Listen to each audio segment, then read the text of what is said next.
Oke, good day mates. Ketemu lagi dengan saya Ika Febrilia di Mate Channel. Dan pada kesempatan siang hari ini saya akan ngobrol-ngobrol tentang sesuatu yang mungkin agak sedikit serius gitu ya. Tentang pelanggaran HAM pada pemasok H&M.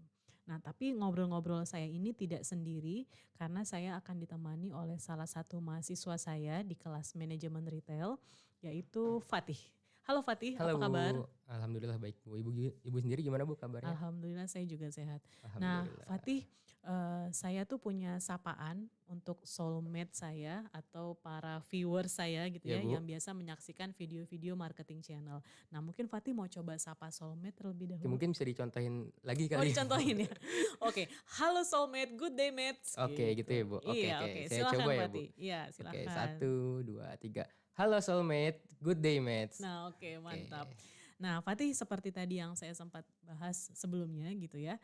Jadi kita akan bahas tentang isu pelanggaran HAM di Myanmar untuk pemasok brand retail H&M ya. ya, Nah, ini topik yang sangat serius ya, saya rasa yang berkaitan dengan pelanggaran iya HAM. Bu. Nah, sekilas tentang H&M itu merupakan perusahaan fashion global yang berpusatnya di Swedia Iya gitu benar Bu, ya. di Nah, Swedia. berdiri sejak tahun 1947 dan telah menjadi salah satu merek fashion yang paling terkenal di seluruh Iya, dunia ya. Kemudian H&M juga memiliki jaringan toko yang luas, tersebar di berbagai negara, dan kemudian juga menyediakan koleksi yang gak cuma untuk orang dewasa aja, tapi ternyata untuk anak-anak pun H&M juga punya iya. gitu ya. Oke. Nah, kemudian selanjutnya baru-baru ini gitu ya, H&M itu terkena isu pelanggaran HAM gitu ya, Fatih. Nah, kira-kira Fatih tahu nggak ya tentang isu atau masalah yang berkaitan dengan pelanggaran HAM di brand H&M Nah, ini? iya Bu, jadi, brand H&M ini ya Bu, kan memang sudah, dikenal oleh mungkin hampir setengah masyarakat di dunia gitu ya Iya, Bu. betul. Itu udah kenal sama H&M ya, walaupun ada yang mampu membeli ataupun tidak, tapi setidaknya pasti tahu brand atau merek H&M ini, yang udah, terkenal di dunia. Nah, dan masalahnya, sekarang ini baru-baru ini ya Bu, brand H&M yang sudah cukup besar itu mengalami atau, ada isu gitu ya Bu, mengenai pelanggaran HAM, terhadap para pekerja pabrik mereka, pabrik garmen mereka, di pemasoknya di Myanmar kayak gitu, Bu. Oke. Nah, menurut Fatih sendiri kenapa ya isu pelanggaran HAM ini menjadi penting gitu ya untuk usaha atau bisnis retail? Karena biasanya kan kalau yang pelanggaran HAM itu terkait sama human Iya resource ya bener banget, Bu. dibandingkan dengan bisnis. Nah, kenapa menjadi terkait nih kedua hal Oke, ini? mungkin menurut saya ya, Bu, karena kalau kita coba runtut lagi, dari pengertian dari, retail ini sendiri ya, Bu, karena kalau menurut Kotler itu ya, Bu, dia menjelaskan kalau, retail ini meliputi semua kegiatan yang Hmm. terlibat dalam menjual barang atau jasa secara langsung pada konsumen. Nah, di sini saya, notice kata-kata semua kegiatan ya, Bu. Nah, saya memahaminya, kata-kata ini tuh yang berarti dari hulu sampai ke hilir Oke. sebuah bisnis retail. Nah, berarti kalau masih, membahas masalah produksi dan human resource-nya, menurut saya ini masih masuk ke, masalah di bisnis retail itu sendiri sih, Bu. Oke, ya berarti karena memang retail ini ada mencakup banyak hal gitu ya, Iya, Bu. tidak hanya mencakup produk saja Iya, bener ternyata, banget. tapi juga kita membahas tentang bagaimana memproduksi, siapa yang Hmm, memproduksi, ternyata juga masuk ke dalam komponen retail ini. Sehingga semua komponen dalam retail juga harus dijalankan atau dihandle secara seimbang ya. iya, Karena Bu. kalau misalnya satu komponen saja tidak berjalan dengan baik sehingga nanti takutnya akan mempengaruhi dari fungsi Iya, bisnis bener retail banget, itu Bu. sendiri. Oke, sekarang kita lanjut ya Fatih. Nah, yang menjadi pertanyaan saya selanjutnya adalah mengapa Myanmar yang menjadi pilihan ya brand-brand besar ini terutama H&M untuk dijadikan tempat produksi mereka. Kira-kira Fatih tahu nggak Oke. kenapa? Mungkin kalau menurut saya ya, Bu, Hmm. karena di Myanmar itu adalah sebuah negara yang, cukup memiliki banyak faktor yang bisa menarik, minat dan hati para brand-brand besar di dunia yang mulai dari, multinational company sampai merek-merek atau, perusahaan-perusahaan lokal. Itu juga, banyak yang berminat karena menurut saya ada beberapa faktor, Bu. Yang Oke. pertama itu, Myanmar ini biaya tenaga kerja mereka bisa dibilang cukup rendah, Bu. Oh, Ya, Jadi, mungkin karena perusahaan-perusahaan besar itu pasti ujung-ujungnya bakal nyari mana yang bisa menghasilkan, keuntungan lebih besar, ya pasti mereka bakal milih biaya produksi yang lebih rendah. Karena biaya produksi juga kan, terpengaruhi oleh biaya tenaga kerja yang rendah pula, Bu. Oke. Ya jadi, mereka brand-brand besar ini pasti milih, "Ah, ya udahlah kita cari di mana yang bisa kita bayar lebih murah untuk, Mmm, ngerjain, produk kita," kayak ya. gitu.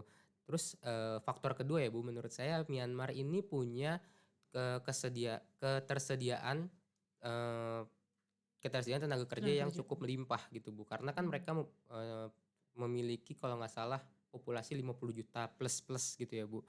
dan itu udah banyak banget buat, sebuah negara yang notabene adalah negara di daerah Asia dan juga, jadi menarik minat banget gitu buat brand-brand yang, butuh lapangan atau butuh tenaga kerja buat produksi barang-barang mereka, kayak gitu. Oke, berarti ada 2 poin ya tadi Fatih ya. Iya Yang bener, Bu. pertama yang berkaitan dengan biaya tenaga kerja yang Iya masih murah, sama satu lagi ketersediaan tenaga kerja yang optimal gitu ya. Jadi iya, melimpah gitu ya bener, tenaga Bu. kerja yang ada di Myanmar.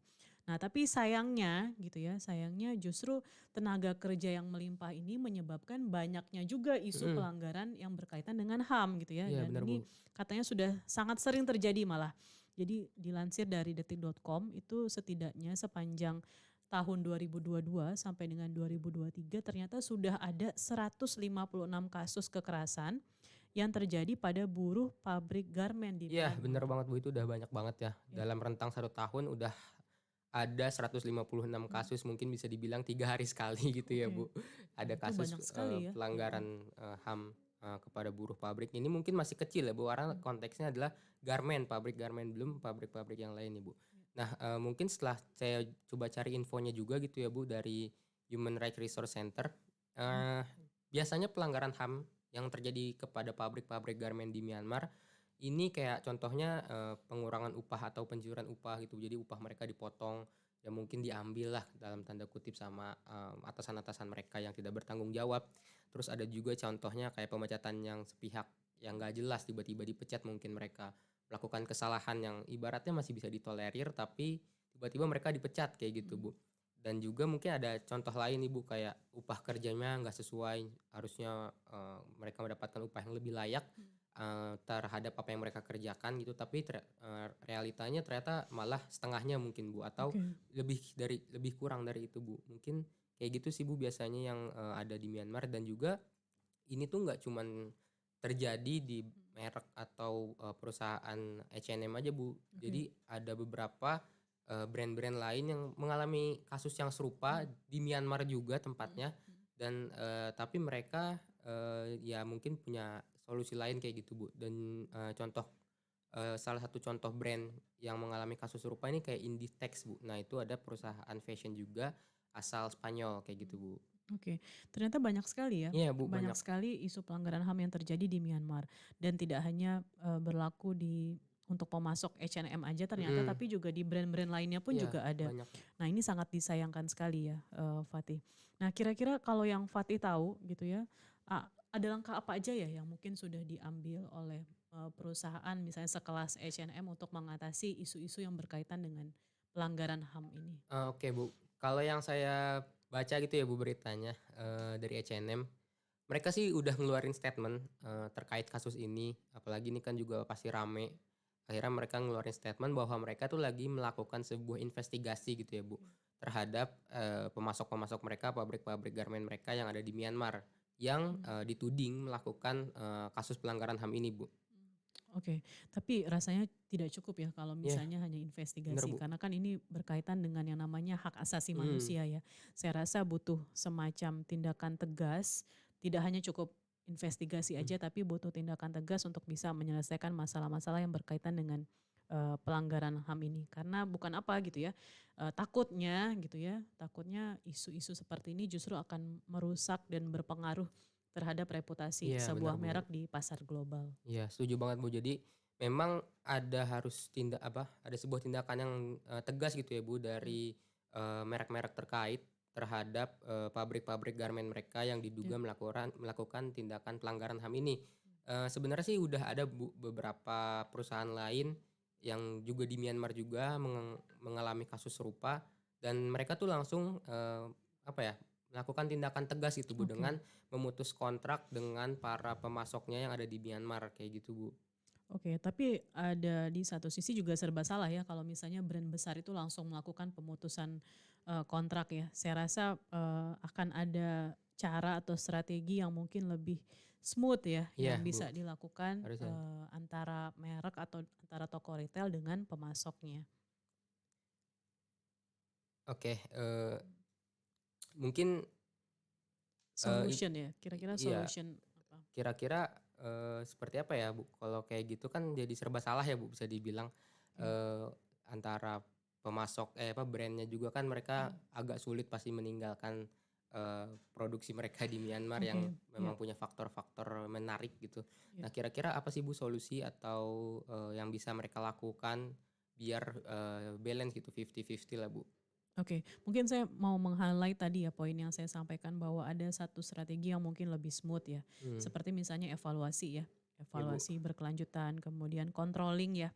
Itu penting sekali gitu. Jadi walaupun misalnya H&M-nya untuk produk yang ada di Indonesia, kemudian suppliernya dari Myanmar, tapi tetap harus ada controlling yang pas dan sifatnya continuous kali ya. Iya bener Bu. Continuous sehingga tidak terjadi masalah-masalah yang Iya. sama yang berkaitan dengan pelanggaran HAM. Iya, bener sih Bu, jadi memang harus ada sebuah apa ya, keseriusan Iya, dari merek-merek ini, merek-merek terkait, konteksnya di sini adalah H&M gitu ya Bu, buat mereka melakukan sebuah evaluasi untuk melakukan, pengawasan yang cukup ketat iya. ke produsen-produsen atau pabrik-pabrik garmen mereka di Myanmar Mhm.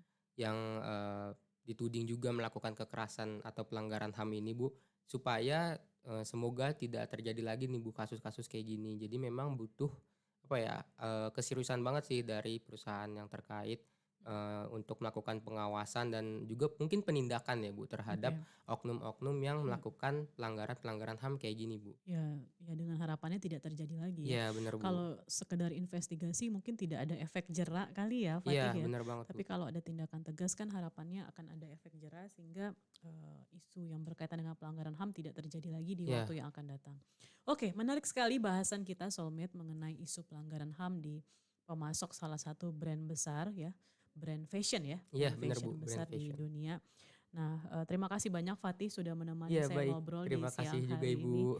Kita ketemu lagi Soulmate di video-video marketing berikutnya dan dan good good day day Matt. mates.